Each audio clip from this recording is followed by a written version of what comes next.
Shukran jazilan, Siyatat. Thank you very much, Mr. Chair. I wish to convey our appreciation for the dynamism demonstrated by the Chair in imparting new momentum. I align myself with the statements delivered by St. Vincent and Grenadines on behalf of L69 and Brazil on behalf of G4. The previous speakers have already emphasized the pressing need for undertaking reforms of the Security Council on priority. The demand in this chamber for reforms is loud and clear. This call gains greater significance at a time when the world is expressing apprehensions at the ability of the United Nations to deliver, to meaningfully intervene on issues of key importance to humanity in different parts of the globe, particularly in the realm of peace and security, which remains the core mandate of the Council. It's beyond doubt that the Security Council represents a different period of time. The core architecture, which has remained unchanged for 8 decades, is not in synchrony with today's global realities. To realize its functional mandate to match the expectations of the people, our citizens, and to maintain contemporary relevance, the Council needs to be made fit for purpose.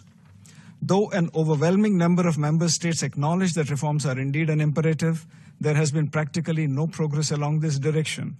We have had numerous discussions and debates. We speak passionately, but we continue to be where we are.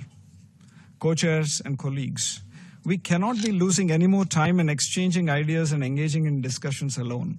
It's time for member states to act. It's time to move forward. It's time to show results. In this backdrop, I'd like to make following specific points with regard to working methods.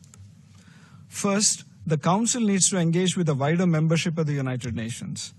A meaningful way to achieve this would be through a discussion on the report of the Security Council in the General Assembly. This report should not be merely a compilation of facts. It should be analytical in nature, offering an opportunity for the member states to effectively appraise the functioning of the Council.